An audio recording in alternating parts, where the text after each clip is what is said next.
அனைவருக்கும் வணக்கம் உறவுகளே. இப்போ கரூர் சம்பவத்துக்கு முன்னாடியும் சரி பின்னாடியும் சரி நிறையா பிரச்சனைகள் தமிழ்நாட்டில் நடந்துகிட்டே இருக்கு. எந்த கட்சிக்கும் ஆதரவாக நான் பேசலை, மக்களுடைய கருத்தை நான் சொல்கிறேன். நிறையா பிரச்சனைகள் வந்துகிட்டு இருக்கு.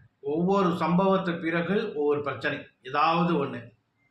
அப்படியெல்லாம் நடக்கையில் சட்ட ஒழுங்கு பிரச்சனை ஏற்படையில் ஏதாவது தமிழ்நாட்டில் கரூர் துயரம் போல ஏதாவது ஒரு பிரச்சனை வரையில் மக்கள்கிட்டையும் சரி எல்லார் மனதிலும் சரி ஒரே ஒரு கேள்வி மட்டும்தான் எழும்.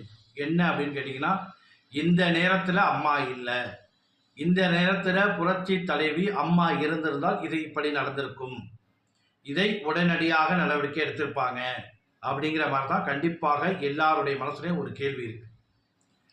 எல்லாருடைய வருத்தமும் கூட இதுதான். ஏன் அப்படின்னு கேட்டிங்கன்னா, இப்போ உள்ள தமிழக அரசு நடவடிக்கை எடுக்கலையா அப்படிங்கிறது நான் சொல்ல வரல. இருந்தாலும் கூட எல்லா மக்களும் சொல்றது ஒன்னே ஒன்று தான், அம்மா இல்லை, புரட்சி தலைவி அம்மா இல்லை, இருந்திருந்தால் இந்த இடத்தில் இது இப்படி நடந்திருக்கும், உடனடியாக தீர்வு எடுக்கப்பட்டிருக்கும் அப்படிங்கிற மாதிரி தான் எல்லாருடைய கேள்வியாக இருக்குது. என்னுடைய கேள்வியும் அதுதான். நன்றி, வணக்கம்.